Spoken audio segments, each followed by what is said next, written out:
Hello, I'm Mariah Zabel, and I'm here with my colleague Chimeng Yang, and welcome to the training on the Schoolsite Council composition. We are from the Title I Monitoring and Support Office. We will be focusing on the Compensatory Education Monitoring Instrument Item 5. As part of this presentation, we hope that you acquire the knowledge and understanding of the Schoolsite Council, including its composition, peer selection, and voting, along with some examples of sample ballots and evidence requests. Each year, a local educational agency applies for the Title I Part A funds through the Consolidated Application and Reporting System, also known as CARS. When the LEA receives Title I Part A funds, it must use local decision to operate one of two programs, a school-wide program or a targeted assistance school. The purpose of a school-wide program is to improve academic achievement throughout a school so that all students, particularly those that are the lowest achieving students, demonstrate proficiency to the state's academic standards. A school-wide program requires a school plan for student achievement, SIPSA, and therefore the school is required to establish a school site council. Exceptions may be afforded to single-site school districts or charter schools using the Local Control and Accountability Plan, LCAP, to serve as a SIPSA. A school site council is a group of teachers, parents, guardians, community members, other staff classified, principal or other designee, and or students who work together to complete the school's comprehensive needs assessment and develop, approve, implement, monitor, and evaluate a SIPSA, including the expenditures specified in the plan of Title I funds. Each school site council shall provide evidence of their election process with peers electing peers. This means that parents elect parents, teachers elect teachers, other school staff elect other school staff, and students elect students when applicable. It is a legally required decision-making body for any school receiving Title I Part A funds and operating as a school-wide program. Each school site council composition shall meet the minimum composition requirements, demonstrating parity between the school and community members on the school site council. Teachers must hold the majority of school staff serving on the school site council. Each school site council shall have an election process to allow peers to elect peers. Now, let's look at the school site council membership composition at the elementary school. So at the elementary school, the SSC shall consist of both of the following groups. The first group is school staff. School staff must include the principal or his or her designee, classroom teacher employed at the school, school personnel employed at the school who are not teachers. And then the second group is community members. Parents, guardians, community members who are interested in supporting the school to educate the children at the school. The elementary school model can be used for middle school. If a middle school decided to use the elementary school model to complete its school site council, it can. This table provides exactly the information that is needed to ensure that there is a parity between the two groups. For instance, school staff, the principal and designee, 1 member, teachers, 3 members, other staff or classified staff, 1 member. That's a total of 5. And then community members, parent, guardians, members are 5. And the total of the school site council for the elementary school model is 10.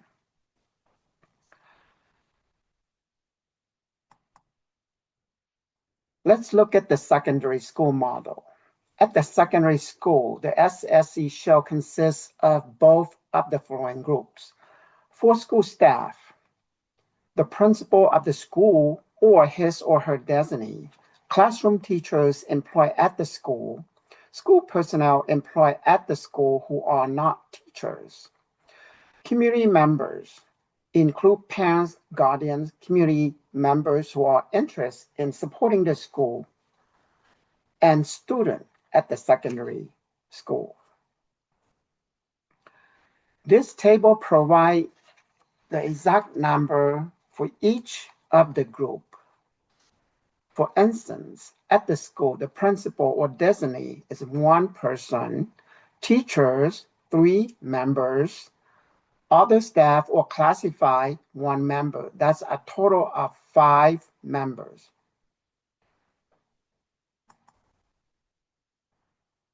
For community members, parent, guardian, community, or students at the secondary school. If you choose to have 1 parent guardian member, you must have 4 students. 2 parent guardian members, you must have 3 students. 3 parent guardian members, you must have 2 students. 4 parents guardian members, you must have 1 student. That's a total of 5. So there must be parity between the 2 groups, 5 and 5. That's a total of 10.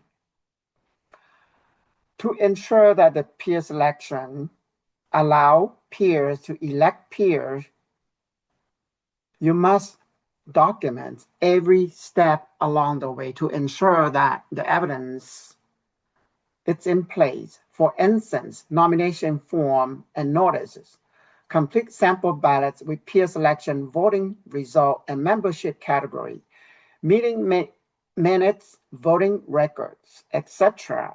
for classroom teachers, other staff, parent, community members, and students.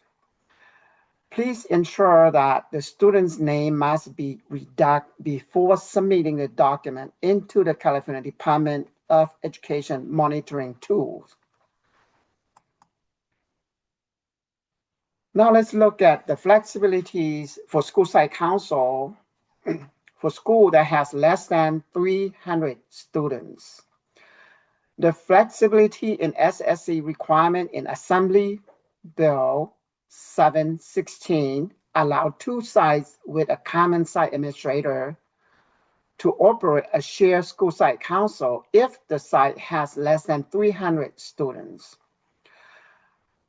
Up to 3 sites with a combined pupil population of less than 1,000 may operate a shared school site council if the schools have at least one of the following characteristics: a shared campus or 2 campuses that are close to each other with similar pupil populations.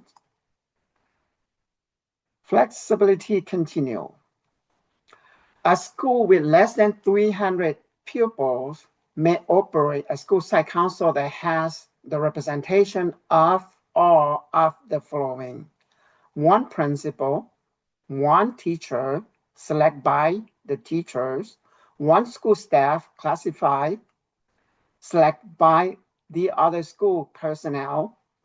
For the elementary school, 3 parents, guardians, or community members selected by parents, guardians. For the secondary schools, you have the same composition for the school staff: 1 principal, 1 teacher selected by teachers, 1 other staff selected by other staff, and 4 parent community members: 2 parents, guardians, community members selected by parents, guardian, and 1 pupil selected by the pupil. The governing board or body of the LEA shall obtain approval from its local bargaining unit if applicable. A school district governing board or county board of education on behalf of the school site council may request a waiver if a school does not meet the minimum number of the membership category for each of the category for the school.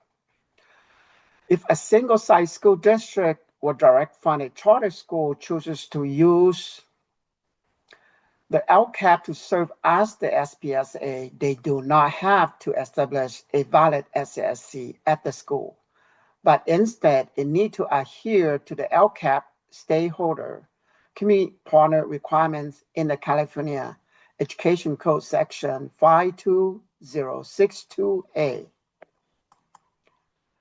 Now let's look at the sample ballots. Please ensure that the sample ballot indicate teachers, other staff. Don't just put school staff. If you put school staff, we do not know whether or not the ballot actually belong to the teachers or other school staff.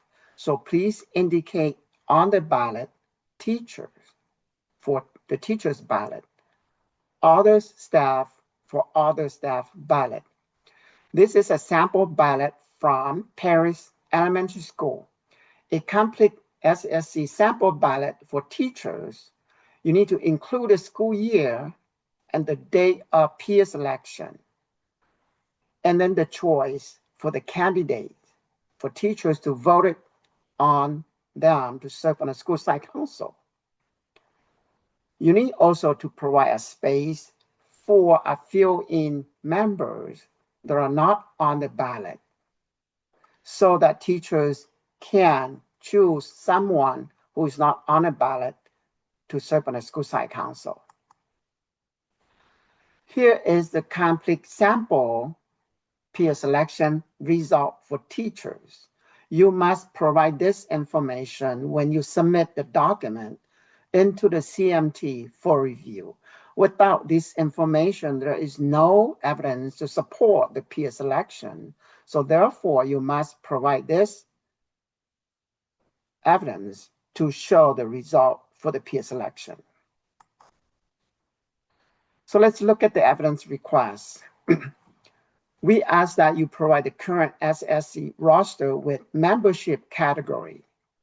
For instance, the membership category for each member, you need to indicate teachers for teachers, classified staff or other staff for classified staff, and parent and student for the name of those membership category.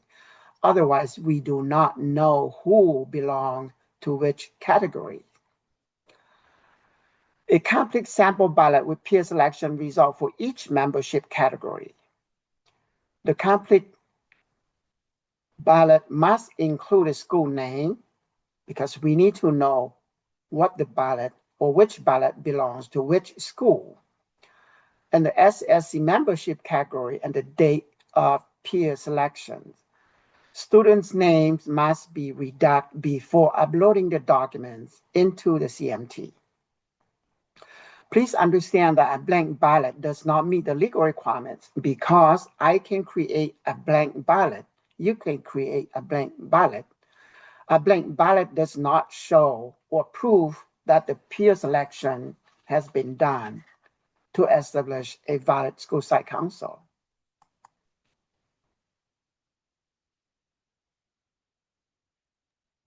For questions or more information, feel free to contact our Title I office at 916-319-0854 or email us at timso@cde.ca.gov. As a reminder, you may also reach out to your assigned region reviewer for specific questions for any of the CE items. At this time, Chemeng and I will stop the recordings to take questions during the live session. Thank you, and we look forward to working with you during this FPM process.